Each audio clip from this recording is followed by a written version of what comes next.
What is going on, everybody? Welcome back to the channel. Today we're going to be taking another trip down the toy aisle, and today we're going to be talking about WWE Battle Pack Series 3. I know it's not the elites, it's not the basics, but the battle packs have been some of the sleepers so far, and we're only in Series 3. So let's go ahead and take a trip down the toy aisle. Alrighty, so our very first one is one of my favorite tag teams growing up, and that is Crime Time. We have Shad Gaspard and JTG. Now, these guys have elites later in the elite line. I can't remember. I think it's like a Elite 6, maybe? I know JTG is Elite 6. I can't remember Shad. I think he might be as well. Anyway, these are different than their elites. Of course, there are accessories that are different. But Shad Gaspard here has the long braids, whereas his elite has the shaved head. Not shaved. It's like buzzed a lot. Doesn't have much hair. Here he has the long braids, which I actually turned this figure into an Ultimate Edition that I just never talked about on the channel, believe it or not. I should probably do that. But yeah, and then JTG, this is a different head scan. I think the braids on him are different as well. I cannot pinpoint the reason. It looks like the facial expression might be a little different. Actually, you know what? Let me pull up the elite real quick just so we can compare the head scans. Alright, yeah, so the head scan here is smiling, and the other one's kind of more of like a smirk. So I like the other one. I don't know. I like them both. Let's go ahead and get back to the battle pack. Now, for the battle pack, it is very cool. These are both, once again, first time in the lines, which you should expect in Series 3 because it's still so early in the set. It's not a bad idea to have a bunch of first time in the lines that are just brand new to the line, obviously. So I do like these. Shad is obviously taller. He is on a taller body with I think it's a new jeans mold.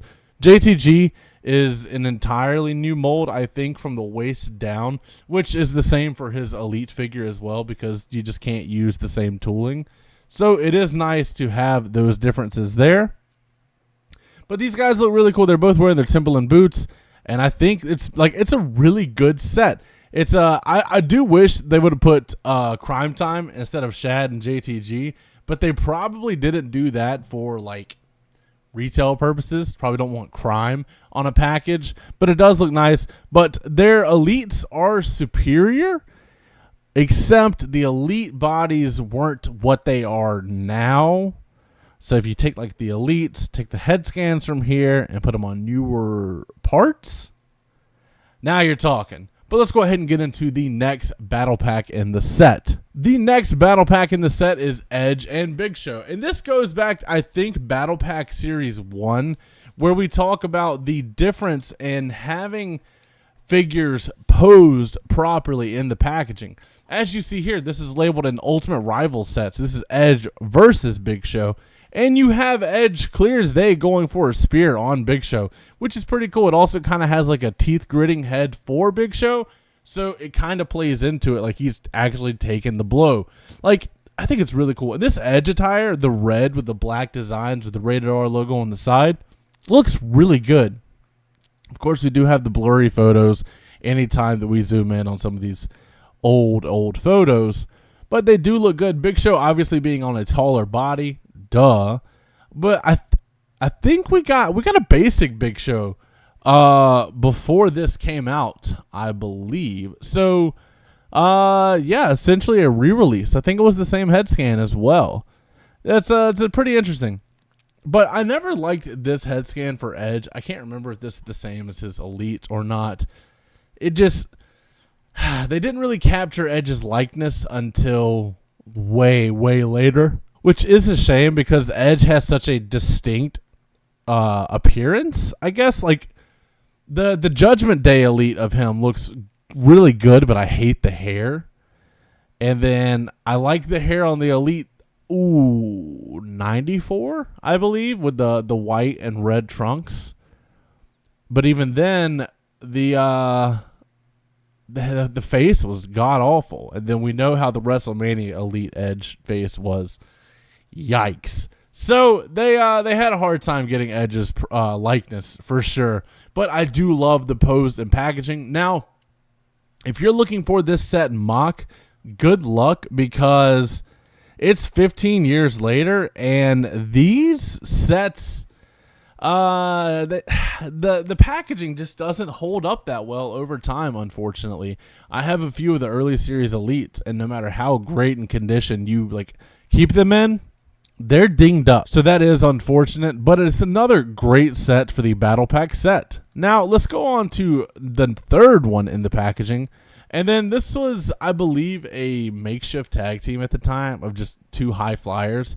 We have Rey Mysterio and Evan Bourne, two figures that we have seen single released so far, but they are different attires. The thing with Rey Mysterio is you could just make new attires for him all the time, because I think he rarely wears the same thing twice. So it is pretty nice. As far as this is the red attire with green designs, you got the 619 on the side with the black lettering.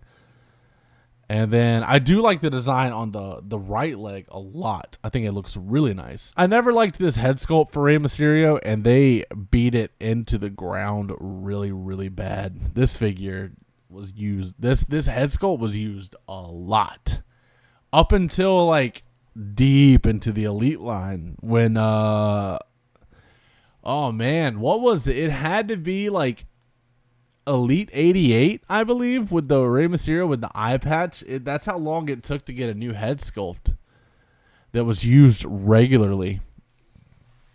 Yeah, that I didn't realize it was that long, but that is all right. The Evan Bourne, though, I think his basic was in the red attire, which looked a lot better than this. Also, when I think of Evan Bourne, I think of that smiling head sculpt, not this just really, really bad straight look Evan Bourne head sculpt. Because like he was a happy dude. He didn't really look all serious and mean mugging like that. Like I don't know. And the cool thing about this figure is they did use the unique molding for him when his basic released. I believe that might have been Series 1. I don't know. I filmed these out of order, so it is kind of hard to remember. But it does look nice. I probably recommend picking up an elite version of both of these guys. This series wasn't too hot, honestly. Crime Time is definitely the standout. Of course, you're having two first time in the lines. That's never a bad thing. But I do want to know what you guys think down in the comments below about Battle Pack Series 3. Like I said, I've been blown away by the Battle Pack so far. It's been a nice trip down memory lane, because like you always hear like it's elites or bust.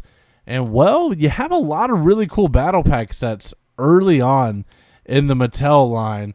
And even like deep, not so much nowadays, but even like up until a few years ago, you would still get a lot of first time in the lines that way, because it's easier to put out a basic instead of putting an elite on somebody that doesn't have a, I guess you could say, proven record. Like the Iconics and Enzo and Cass, like they were debuted in the Battle Pack series, but we will get down that in the future. But as always, don't forget to like, comment, subscribe, and last but not least, take it easy.